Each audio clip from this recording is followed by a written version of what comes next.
All right. So like what Chris was saying, we had the same judge. Are you okay with me stating the county? Oh, absolutely. So we were both out of Ottawa County, Michigan, and we both had the same judge. He's a chief judge, John Van Allsburg, and we are kind of, I mean, what you and I went through, I've never heard of happen in any other state or any other county. I mean, I know bad things happen sometimes, but between what you and I went through with this, and then having the Wendy Miller case and everything on top of that, it's just crazy to me. It's just crazy. And then what you're going through now with, with Bubs and, trying to figure everything out with him. And it's kind of the same situation like what Healing went through is, she didn't have full-time custody, and all of a sudden now he's at her doorstep with a suitcase. Yeah. After how long? How long was it that he had him? It's been 3 years. It was exactly like 3 years when that happened.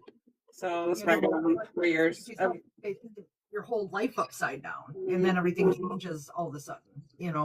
Well, that's the other thing too that we are trying to educate people on is like the rebuttable presumptions, and there's a bunch in California. Like we have some of the strongest ones in California for rebuttable presumptions, and we have exactly their family codes. So we have like a best interest factors, which is family code 3011.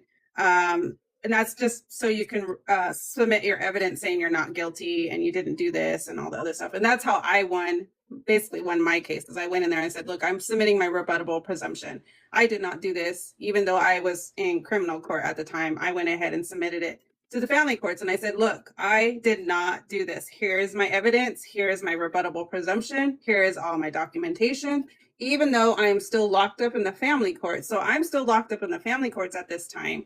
But see, what's happening is people are just like, oh, I can't go anywhere. I'm in criminal court. And there's so many people I've heard say this, oh, well, you're in family, so you can never go to family court. Yeah, that is the truth. You can't go forward in family court, but you could still submit your rebuttable presumption. You can submit saying, this is like me giving a paper to Amanda. Amanda, I didn't steal the candy from the candy jar. You know what I mean? Like I'm sending her a note, just telling her, just a heads up, I didn't do anything wrong, and I just want to submit my evidence. But we figured out the other day, or actually we just figured it out today, Michigan does not have a rebuttable presumption. It does not. And we go by the 12, they go by, so it says Michigan. So in Michigan, there's no automatic 50-50 rebuttable presumption for custody. Instead, Michigan law operates under a presumption that is in the child's best interest, which Chris, you and I have talked about this 1,000,001 times, especially with my case, knowing that he had a DV and 3 weeks later he was able to pull an ex parte and then got custody, which was crazy because he was charged with it, and I didn't have anything on my record. But anyways, we'll go forward with that. But yeah, it's an act. So they use the Child Custody Act, which is yeah, I'll tell you right now, it's MCL 722.23, which Chris, you probably already know what that is, I'm assuming. The Act of 1970. Yep. Yeah. Yeah. So they don't actually use like the whole lingo or whatever it is, but they say Michigan does not use the phrase rebuttable presumption the way California does, but functionally it operates the same way through factor K. 70. Oh yeah, it needs to be you guys need to. We're in 2025. I mean, we're talking 50 years. 2026. She's still in 2025. She had a rough time. 2025. I bet 20. I'm not ready to be 47 yet. I'm sorry. Don't even go there. I'm gonna be 50 this year. I know. Me too. I'm gonna be 50. It's like, oh my god. Well, let me enjoy my youth, okay? Yeah. So in best interest factor for K, domestic violence, regardless of whether the violence was directed against or witnessed by the child. So. And it just kind of like goes into, so if you put it into ChatGPT, it'll kick back that family or that Child Custody Act. So Canada goes off the act too, because I did some research on Canada. So Canada goes off the act. They don't have a rebuttable presumption either. They do like this.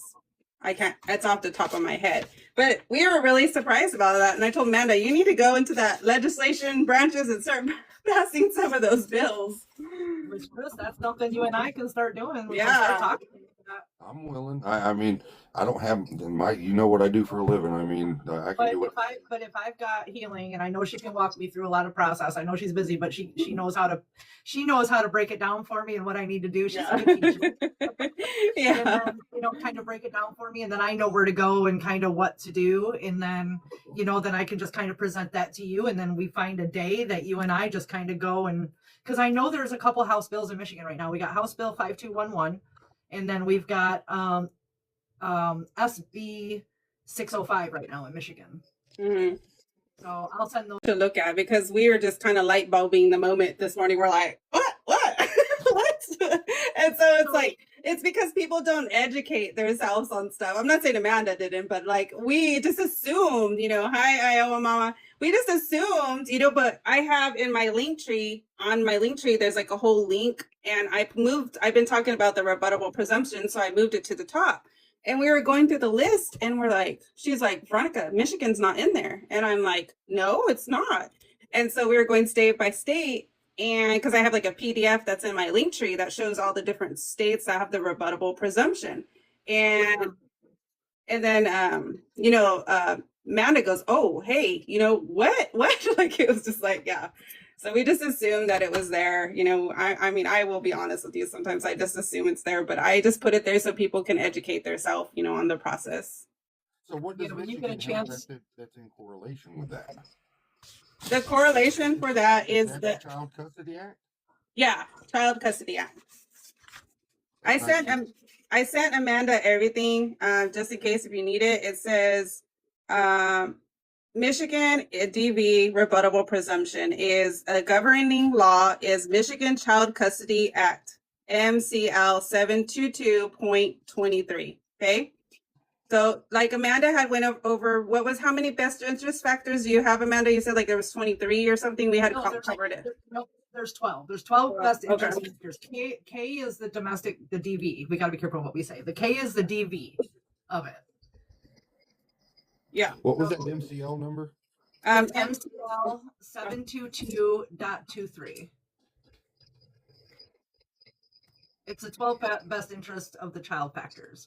And some states have the same factors, but some states have like 23, some states have 4, some states, and I think that's where like when the Title 4 D&E come in, I think if you're going to get federal funding, I think all states should be met with the same factors and the same rebuttable presumptions. Yeah. All states should follow the same rules for the same federal funding. But we can only dream. We've been trying to do that for a while. So I don't know. There's some things going on. I keep seeing some stuff, and I'm going to send it to you tomorrow. But there's been some stuff I've been seeing, and I don't know how. So if you guys want to,